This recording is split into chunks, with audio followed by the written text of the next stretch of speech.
안녕하세요. 팝 아티스트 낸시 랭입니다.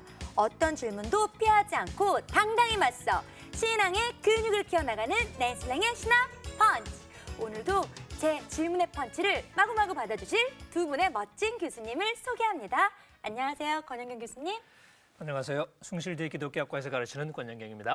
안녕하세요. 김학철 교수님. 안녕하세요. 연세대학교에서 가르치는 김학철입니다. 저는 이렇게 두 교수님 볼 때마다 이 녹화하는 시간이 너무너무 기쁘고 기분이 좋아요. 저도 낸시 봐서 기분 좋아요. 권 교수님도 봐서 기분 좋아요. 미투. 어, 아니 미투리 그래야 되나? 80년대 유머인데요. 혹시 80년대 대학 다니셨어요? 나 혼자만? 근데 우리 시청자 여러분들이 모르실 수도 있겠지만 신학자이다 교수님이시지만 또한 목사님이시기도 하시잖아요. 설교도 많이 하실 텐데 간신히 목사하고 있습니다. 그 설교 정말 들으면 굉장히 막 재밌고 막 빨려들 것 같아요. 그런데 물론 제가 다니는 교회 목사님들 굉장히 재밌게 안 졸리게 설교를 하시지만 간혹 가다가 제 주변에 또 성도들 얘기 들어보면 어떤 교회를 갔더니 또는 자기 교회 그 목사님 설교가 너무 지루해서 이 교회를 바꿔야 되나 말아야 되나 아니면 이거를 참고 들어야 되나 말아야 되나 이런 고민들을 많이 하더라고요. 그래서 오늘의 강펀치 질문! 설교가 엄청 지루하면 교회 바꿔도 되나요? 드든? 바꿔도 되나요? 네. 우리 김학철 교수님 먼저 답변해 주세요. 저는 지루해서 바꿔보겠다 이런 생각은 한 적 없고 제가 원래 다니던 교회가 있는데 머니까 근처에 새벽 기도를 다니던 교회가 있었어요. 깜짝 놀라실 분들이 있어요. 저 사람도 새벽 기도를 다녔습니다. 깜짝 놀라지 마시고 정통 고수니까 새벽 기도 다닙니다. 새벽 기도를 이제 꾸준히 다닌 적이 있었는데 그 근처에 있는 교회죠. 다니다가 네. 이 교회는 이제 다녀서는 안 되겠구나 한 적은 있어요. 설교 때문에.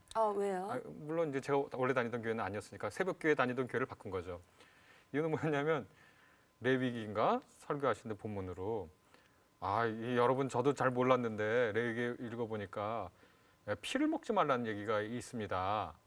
저도 이제부터 앞으로 순댓국을 좀 안 먹으려고 그럽니다. 그런 얘기를 하는 거예요. 그래서 내가 어머. 두 가지 큰 첫째 그 레위기에 피채 먹지 말라는 얘기를 지금에 아는 목사님은 도대체 어떻게 된 건가? 둘째 그걸 지금 알았다고 해가지고 순댓국을 안 먹겠다고 하시는 건 또 뭔가 해가지고 집 근처에 다른 교회도 있으니까 다른 교회 새벽 기도 가자. 설교 관련돼서 교회를 바꿔도 되나요?라는 질문을 들었을 그렇죠. 때 그 질문이죠. 맨 처음에 들었던 생각은 이거네요.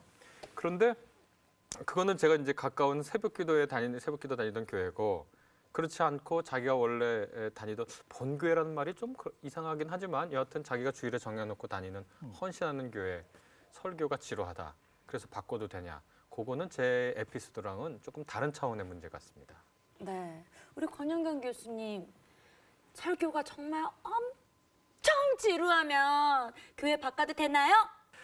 그리고 설교가 지루하면 교회 바꿔야 되냐는 질문이 나오는 걸 보면 그만큼 이제 우리 의식 속에 설교가 이게 큰 비중을 차지하고 있다는 얘기죠. 그렇죠. 그러니까 그렇죠. 일단은 설교가 그렇게 큰 비중을 차지하고 있는 현상 자체가 건강한 건가 하는 질문도 좀 해볼 필요가 있는 것 같아요. 이게 이제 특히 개신교 종교개혁 이후에 말씀 선포가 중요하다 하는 전통이 생기면서 설교가 이제 예배의 중심이 됐는데 이게 초대 교회 당시는 꼭 그렇지는 않았거든요. 예를 들면 네. 가톨릭에서 종교개혁이 있기 전에 그리고 종교개혁 이후로도 가톨릭의 말을 안 듣는 교황이나 주교나 추기경의 말을 안 듣는 사람에게 위협 문구는 너 설교 못 들어가 아니라 너 성찬에 참여 못해입니다.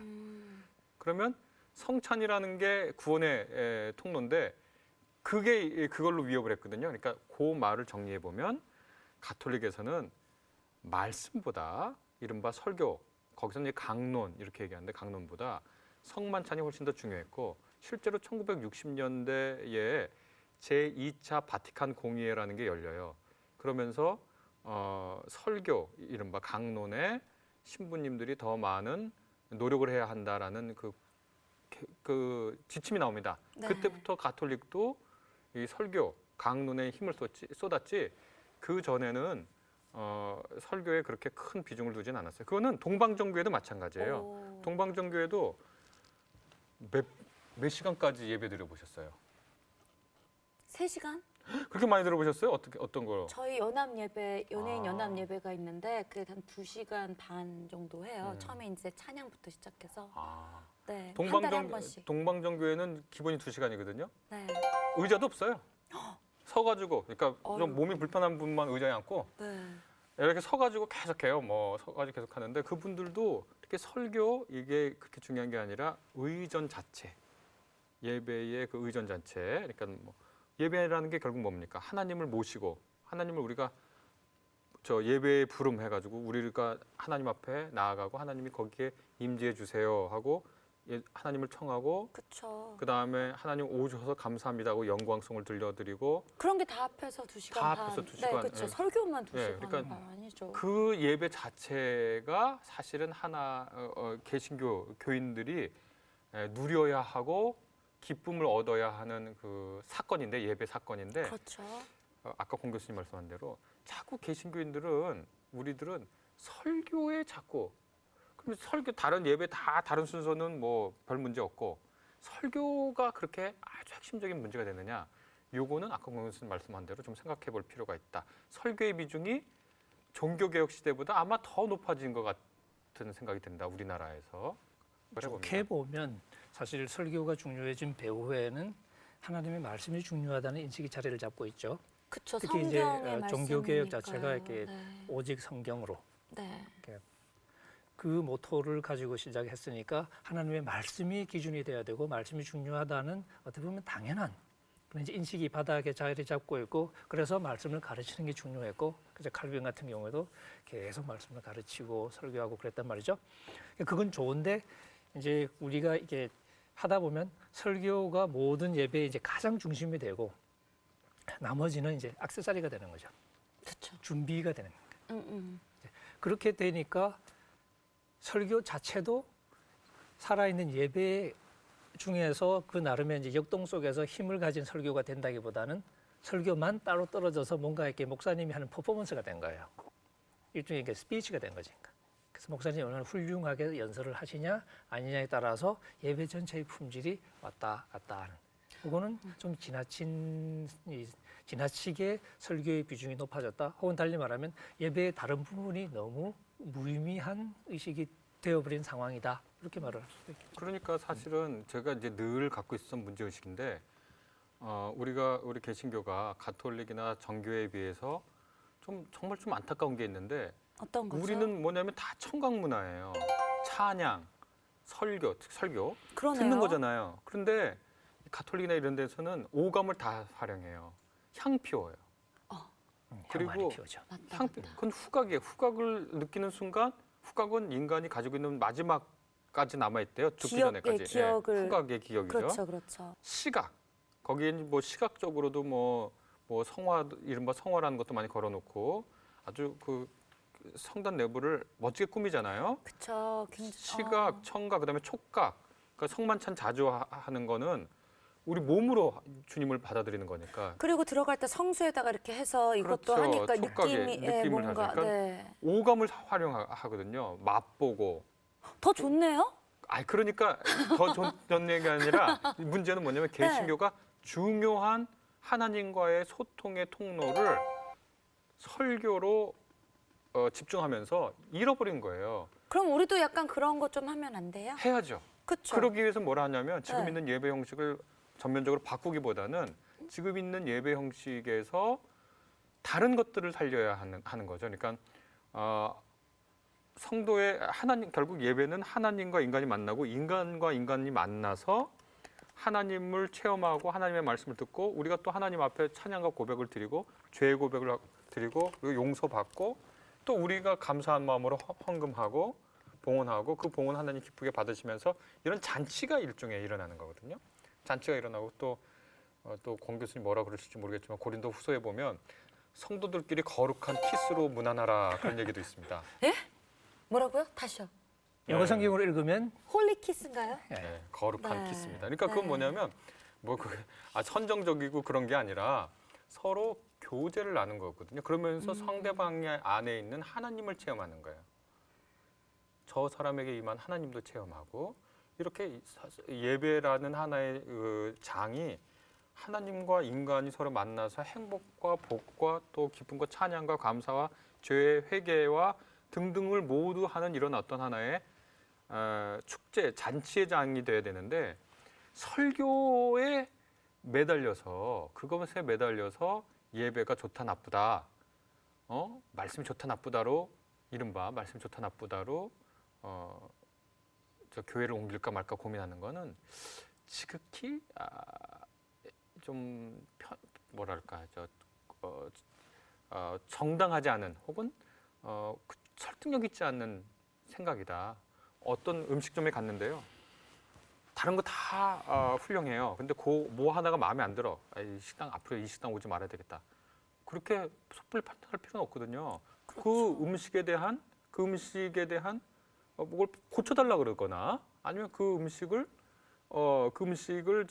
나도 안 먹으면 되거든요. 그런데 그걸 가지고 뭐 완전히 그 전체를 다 평가한다. 그런 거는 좀 제가 생각할 때 설교의 비중을 너무 크게 두는 게 아닌가. 그렇다면 저 질문 있어요. 내가 다니는 교회에 목사님 설교가 너무 못하고 지루하면 그럼 교회 바꿔도 괜찮은 건 거죠? 그러니까 지금 이렇게 말씀하시는 게 그게 좀 그렇게 건강하지 않은 거 아닌가 하는 식의 이제 말씀을 네. 하시긴 하셨는데 이제 문제는 뭐냐면 이게 뷔페 같으면 괜찮아요. 근데 대부분 교회가 메뉴에서 단품 식당이야. 매 설교는 네. 설교는 설교가 뷔페가 주가 되고 아니야. 나머지를 기대하기가 어려운 상황인 거죠. 그런 상황에서 설교가 이렇게 꽝이다 표현이 네. 좀 그렇습니다만은 네네. 그러면 참 이렇게 괴롭겠죠. 아니 근데 그건 하나 있을 것 같아요. 네. 설교가 좋다 나쁘다는 설교는요. 제가 생각할 때는 좋다 나쁘다라고 하는 거 대부분의 경우에 들어보면 재밌었다 재미없었다 아주 심하게 얘기하면 그러니까 지루했다 조금 재밌었다 아니면 이건가요? 감동적이었다 감동이 없었다 이런 거거든요. 네. 그런데 설교를 평가할 때 우리가 설교는 하나님이 인간을 통해 하시는 말씀이지만 인간이 들어가니까 거기서 평가를 할 수 있잖아요. 평가를 할 때 기준을 재미있었다 없었다, 감동적이었다 감동이 없었다라는 기준보다 이게 우리에게 전해주신 하나님의 말씀이냐 아니냐 여기에 좀 더 초점을 두고 설교를 대해야지 목사님이 무슨 만담꾼이 아니거든요. 그렇죠. 목사님이 하나님의 말씀을 대언하는 사람이 수사학자가 아니거든요. 수사학자는 자기 말로 먹고 사는 사람이거든요. 그런데 저는요 이렇게 좀 제가 별로 좋아하지 않는 선호하지 않는 게요.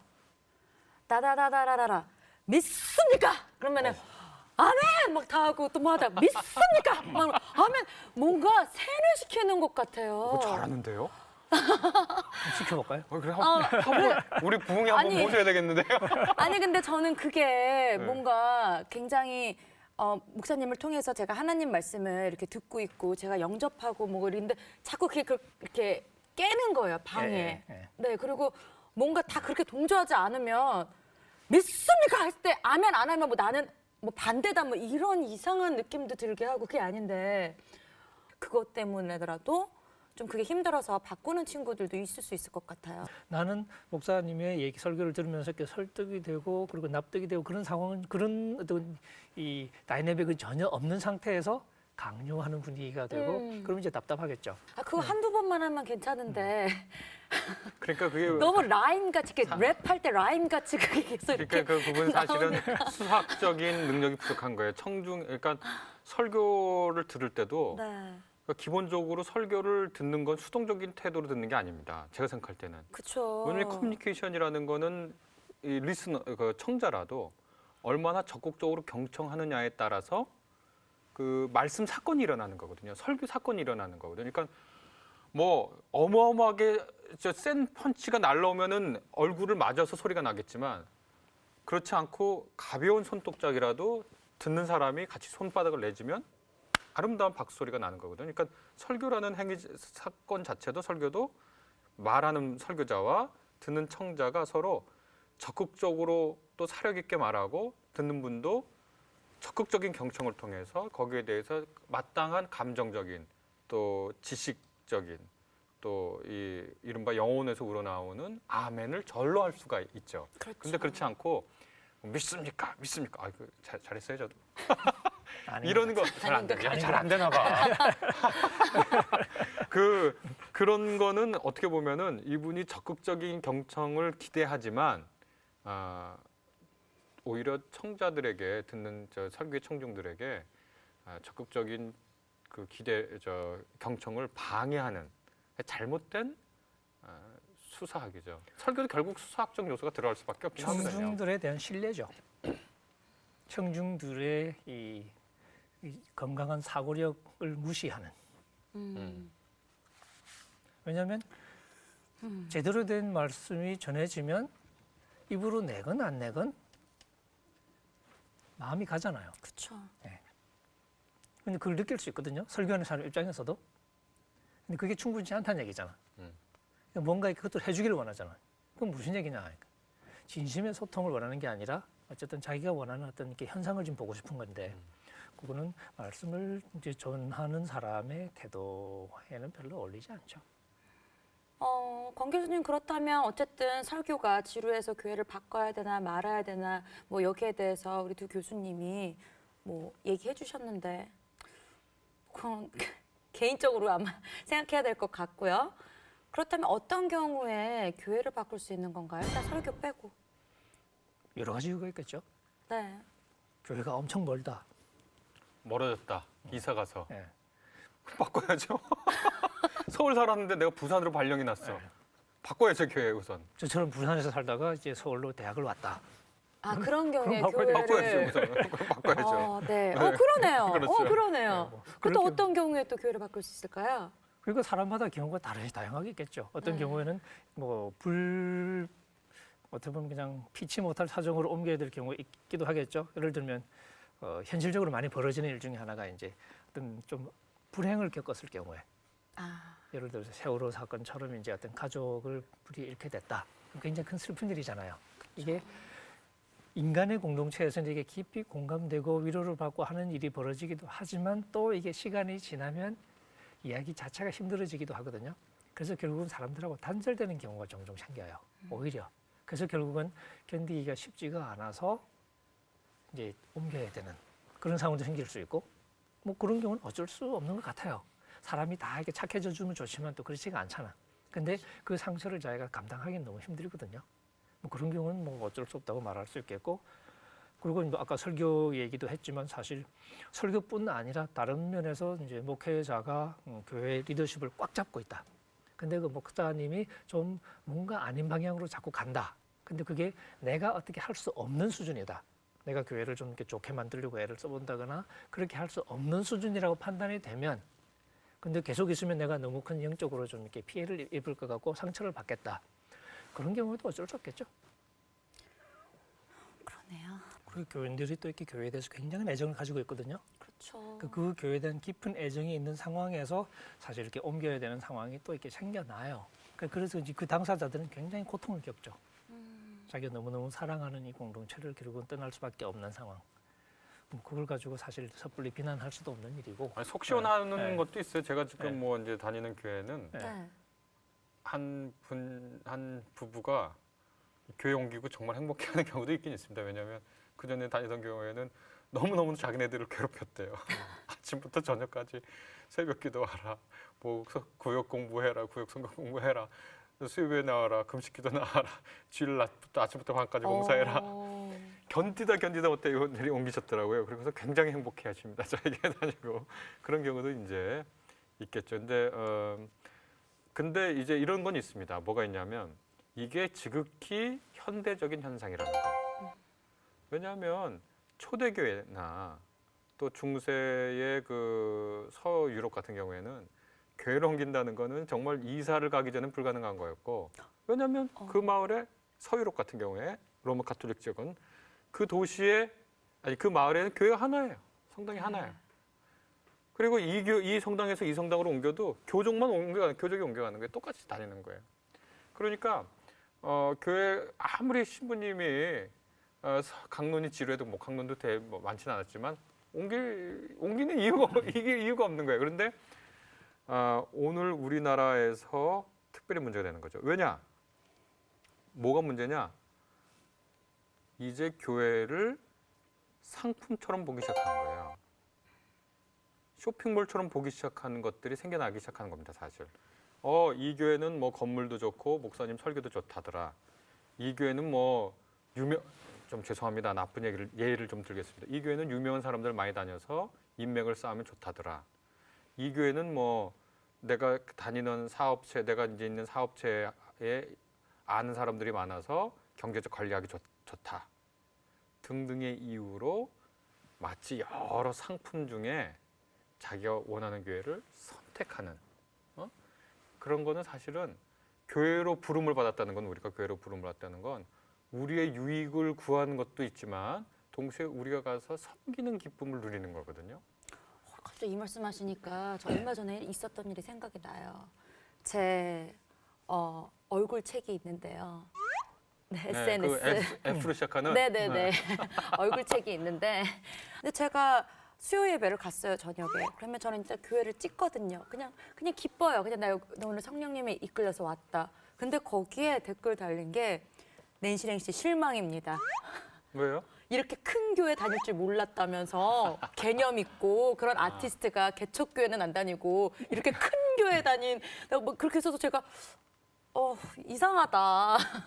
저는 어릴 때부터 다니던 교회인데. 집이 그냥 압구정이고 네. 집 앞이어서 그냥 제가 어릴 때부터 다닌 중학교 때부터 이제 옮겼다 그랬잖아요. 캐톨릭에서. 네, 네. 예. 그냥 제일 가까워서 쭉 지금까지 다니는 교회인데 사람들이 지금 말씀하신 걸 들어보니까 그런 것들이 있어서 그렇죠. 오해할 왜냐면 수도 있고 아니면 정말 그렇게 선택하는구나. 이른바 대형 교회, 규모가 큰 교회는요. 네. 사실 편하거든요. 뭐가 편하냐?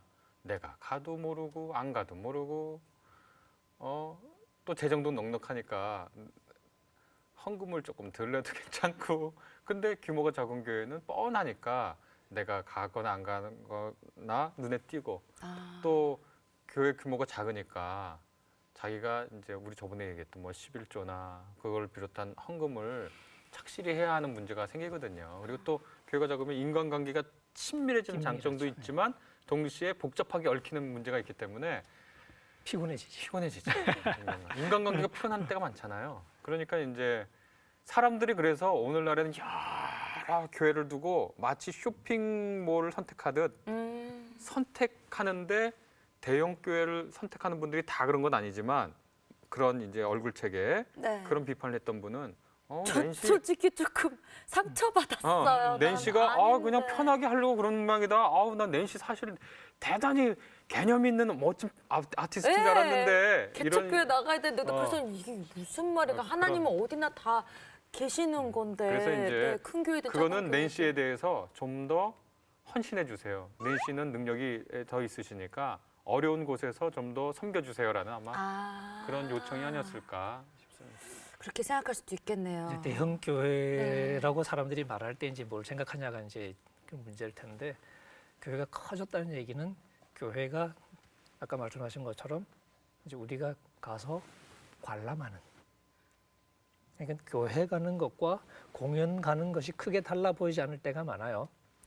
강남의 어떤 교회는 예배 이제 11시에 그 본당에 자리 들어가려면 1시간도 훨씬 더 이전에 와서 기다려야 된다 그래요. 저 그 교회 가봤어요. 줄 서야 줄이 한 500m인데 30분 일찍 가 있었는데도 본 예배 못 들어갔어요. 특별 새벽기도 할 때는 또 더 난리가 난대. 그래요? 네.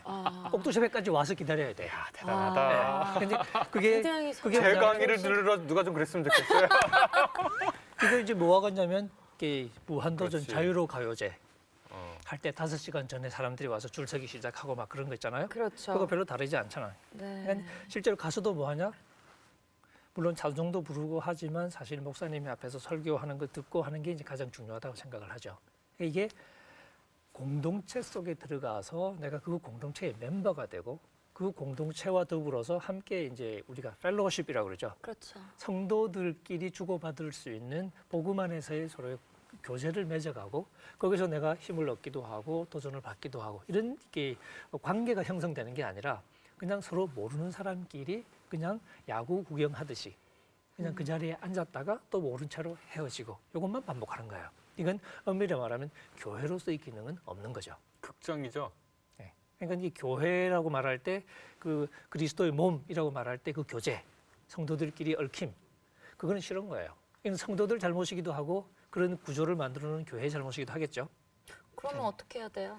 그러니까 결국 어떤 형태로든 대형교회가 비판받는 게 바로 그런 건데 교회가 만약에 그리스도를 몸으로 한 공동체라면 그러면 공동체 간의 교제가 가능한 방식으로 이루어져야 되겠죠. 그러면 교회 두 군데 다녀야 되나요? 대형 교회와 개척 교회? 대형교회라는 이번 현상을 주는 다음 낸시는 주는 명쾌해. 그런데 조금 뭔가 좀 하는데 명쾌한데. 대형교회를 쪼개면 어떨까요? 대형- 대형교회를 쪼개면 어떨까? 중간 교회들도 많이 있잖아요. 개척 교회 있고 중간 정도 이제 막 growing up 그리고 그래서 대형 교회 있고. 그러니까 모양은 어떻든 네. 우리가 이 긴밀하게 서로 복음으로 서로 사람과 사람이 얽힐 수 있는 구조. 그렇게 되면 아무래도 규모가 크면 힘들어지겠죠. 그렇죠. 예, 그러니까 그런 걸 우리가 목표를 생각하면서 구조를 좀 바꿔 나갈 필요가 있는데 그럼 대형 교회 네. 다 없애고 다 개척 교회로나 중간 교회로 다 만들어야 그런 좋은 운동하는 건가요? 분들도 많이 계셔요. 아 그래요? 예, 오. 작은 교회 운동. 아 작은 교회 지향하는 운동들 이런 것들이 돋보이고 또 아름답게 보이는 게 교회됨을 회복하는 거죠. 교회됨. 교회됨은 예. 극장처럼 가서 앉아 있는 게 아니라 서로가 서로를 위로하고 격려하고 서로의 삶 속에서 지탱해주고 지지해주는 펠로우십 정말 코이노니아를 체험하면서 제자로 거듭나는 거거든요. 이게 왜 우리 저 대학 강의실에도 대형 강의가 있고 소형 강의가 있는데 소규모 강의가 있는데 소규모 강의를 많이 만들어 달라 그러잖아요. 대학생들이. 네. 이유는 간단합니다. 교수님과 더 친밀하게. 친밀하면서 더 자기의 소통. 소통도 하고 네. 지적 성장도 하고 또 이런 거잖아요. 네. 역시 대형 교회가 대형 교회 나름대로 그런 것도 있지만 잘 소통하고 서로 잘 성장하고 서로가 서로에게 위로와 힘과 또한 도전을 받을 수 있는 그런 시스템, 그런 구조의 교회들도 많아져야 된다. 그래서 설교에 그렇게 연연해하지 말고 설교에 그렇게 연연하는 게 아니라 이 교회에 내가 참여하는 거죠. 그 성도로서의 교제에 참여하는 그러한 생각을 하는 것이 중요하다.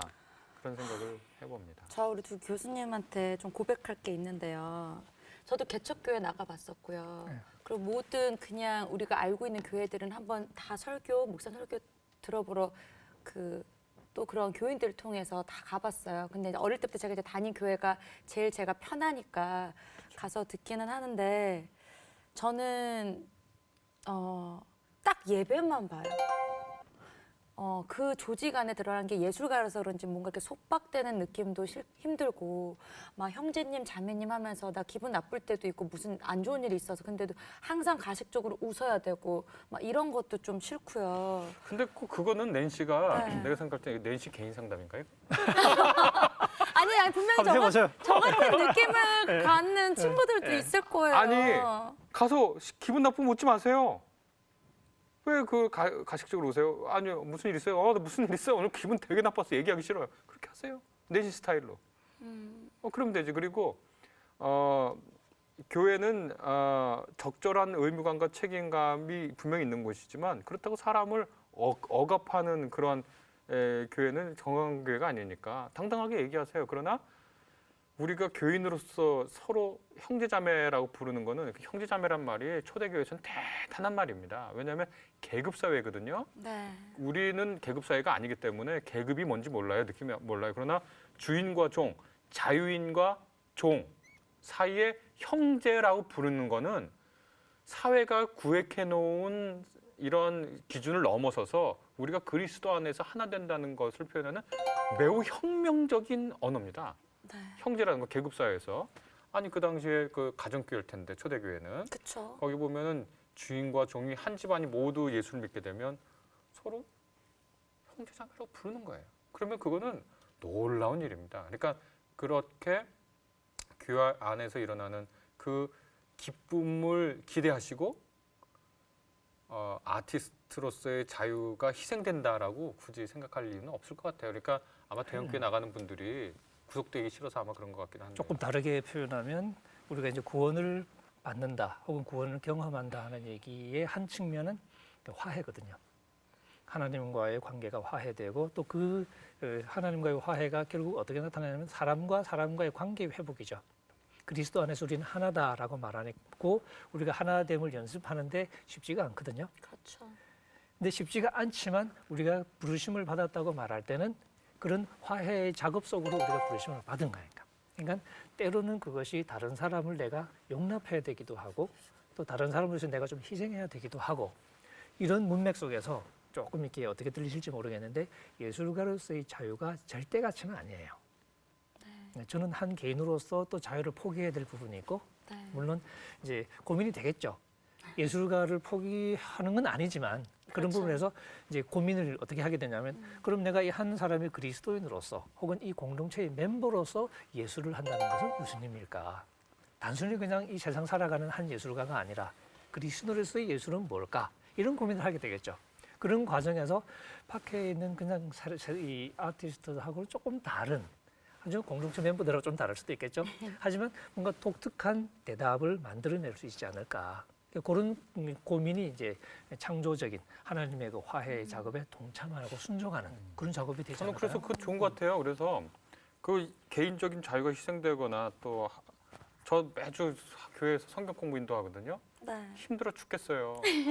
왜냐면 맨날 원고를 써야 되니까 매주 써야 되니까. 와. 근데 왜 그거 하냐? 연습하는 거예요. 섬기는 연습하는 거예요. 그리고 인간관계 화해하기 힘들잖아요. 근데 이 세계가, 이 우주가, 이 지구가 화해를 원해요. 근데 누가 그걸 해요? 기독교인들이 교회에서 그 연습을 해서 화해 리더십을 갖추는 거예요. 희생할 줄 아는 능력을 배양하는 거예요, 여기서. 그리고 네. 이 리더십을 통해서 세상에 하나님 나라를 이끌어가는 거죠. 그러니까 만약에 여기 너무 구속받기 싫어하고서 우리가 우리 자신을 떼놓고 편하게 지내면 세상의 화해를 이끌어야 할 그리스도의 사명은 달성할 사람이 없는 거죠. 왜냐면 우리가 다 훈련받지 못했으니까. 서로 희생하는 법을 몰랐으니까. 저 오늘 너무나 새로운 거를 우리 권 교수님, 김 교수님 통해서 막판에 막 깨달았어요. 어떻게 보면 제가 당연히 다 알고 있다고 그냥 자만하거나 생각했던 것들이 오늘 이 주제와 이야기를 통해서 우리 두 교수님 통해서 계속 항상 녹화 때마다 새롭게 다시 깨닫게 되는 시간에 정말 너무 감사드립니다. 네, 여러분 어떻게 보셨어요? 저는 지금 좀 약간 울렁울렁거립니다. 네. 그냥 저희 주제가 뭐 설교가 지루하면 교회 바꿔도 되나요? 그냥 이렇게 어떻게 보면 재밌으면서도 약간 발칙한 질문의 제목이었는데 마지막으로 갈수록 제 자신을 다시 돌아보고 반성하게 되는 또 새롭게 알게 되는 시간이 됐는데 우리 여러분한테도 그런 소중한 시간이 되었길 바랍니다. 어떤 질문도 피하지 않고 당당히 맞서 신앙의 근육을 키워나가는 내 신앙의 신앙 펀치. 여러분 다음 주도 기대해 주세요. 우리 다 함께 앙 하면서 마칠까요? 내 신앙의 신앙 펀치. 앙. 한 손으로 이거.